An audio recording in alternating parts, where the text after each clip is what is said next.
Welcome, Canada. It is with great sadness that I must talk about Justin Trudeau and what he has done to the country on an international scale. Many of you might be here because at some point you're part of the over 50% of Canadians that Justin Trudeau has demeaned, disparaged, lied about, and called names. And you're very mad about what he's done to your country domestically. You see it all, and we don't need to go into the inflation and all that. I'm talking about Canada's reputation in the international community. And this means a lot to me, personally. Canada is a great nation. It still is. Okay? It's a light in the world. And we had near 100 years straight from the First World War until 2015 of excellent diplomatic work. In my view, the best in world history over a 100-year span. Pulling above our weight just by the sheer force of moral courage and will and understanding. And that has all come crashing down. Okay? In the First World War, the first issue of the Canadian Army ever being together was breaking the trench lines at Vimy Ridge, amalgamating the Canadian Army, which goes undefeated, to finally go through the trench breakthrough at Emez with our Australian counterparts. We then gained diplomatic power through that. Again in World War II, Juno Beach, the liberation of the Netherlands, cementing our international representation of noble warriors. Going on to the Suez Canal crisis in the 1950s. This was Diefenbaker, conservative, sending a liberal, Lester B. Pearson, to negotiate an end to the hostilities between Egypt, Israel, France, and the UK, and forming an actual solution diplomatically through the UN for the 5 years that it was useful, to avoid potentially World War III at a time that Russia and America were coming to a head, and a proxy war in the Middle East could have ignited extreme hostilities. Canada played a major role in averting that in a monumental way. Okay, so Pearson to Liberal deserves that airport name 100 times over. And we can go on to the defeats Canadians in Lebanon and around, and how we pulled ourselves into the G7. It's an amazing country. Small country, but an amazing country.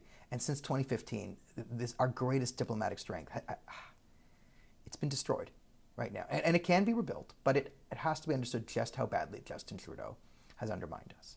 The big thing is he has started a fight with an ally in India. By making accusations with no concrete proof, he's able to come forward. Now listen, could there be a top secret intelligence report from the Americans that has Colonel Mustard in the conservatory with the candlestick? The Indian government took out Hardip Singh Najjar? Maybe. That's still coming down the line. But even if it doesn't fix our diplomatic problems. The problem is Hardip Singh Najjar was an open advocate for violent extremist separatism in the Punjab region. He openly called for violence against Hindus, supported violence against Hindus, his lawyers running around telling Hindus to get out of the country. This is not good, okay? So if we want to play this game where a Canadian is a Canadian is a Canadian and we must protect all Canadians and foreigners on our soil, I agree. That is a strong principle. But where was that principle when Karima Baloch, an actual human rights activist, was strangled and then thrown into the river? We ruled it a suicide. And she just happened to die in a similar manner that other Pakistani dissidents have died in Europe.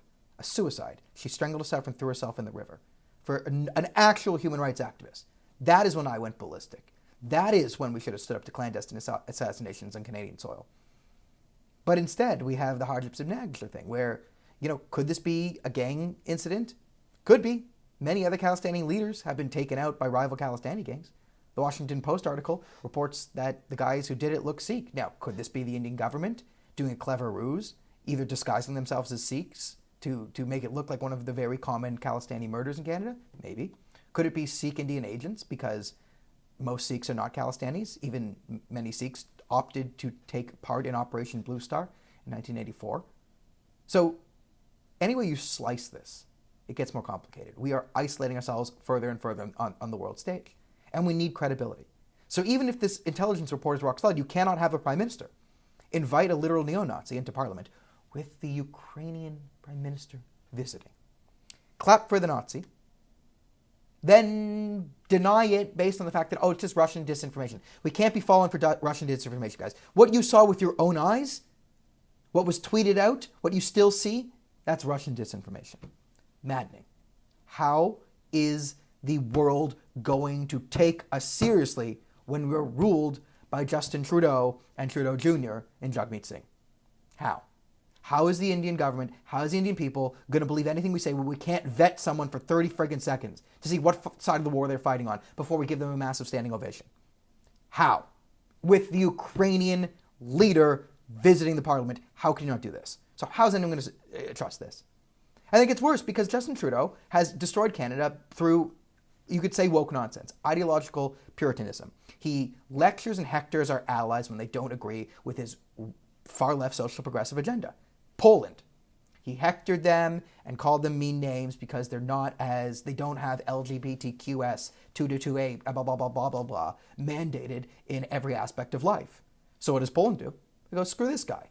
And when there's a Canadian scandal and Canadians need diplomatic support from our allies, what do? Well, they want to extradite this Nazi now to face trial in there, to slap Trudeau for slapping them.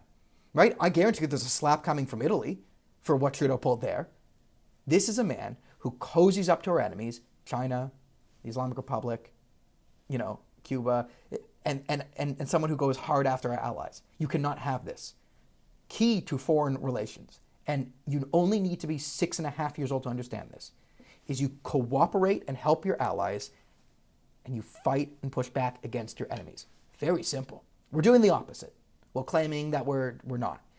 It's maddening. And you can lie as much as you want to the Canadian people because the CBC will take your lies and print it as absolute fact, and the Toronto Star will fall in line. But you know who doesn't read the Toronto Star? You know who doesn't watch the CBC? Serious foreign leaders from other countries. They have their own intelligence report. They have their own eyes and ears, and they can see what we're doing. And we look like clowns. Absolute clowns. And you get mad at me for pointing it out and going on Indeed TV and trying to raise awareness for this. But in my view, it's like what Justin Trudeau has done is he sent our soldiers to storm the beaches of Normandy without any weapons. That's the diplomatic fight he's going to. So yes, do I believe in Canada? Yes, do I want Canada to win? Yes. Canada all the way. It's my home. It's a great country. But what I'm saying is, the first wave we sent in to storm the beaches without any weapons got absolutely slaughtered. And we're about to send a second wave. Maybe don't send it. But also, the people we're going against, this isn't Normandy. This isn't our enemies. We're doing this to an allied country. And it's insane. And it needs to stop. All I'm saying is, if you're going to start a diplomatic row, have an ace in the hole. Have something up your sleeve.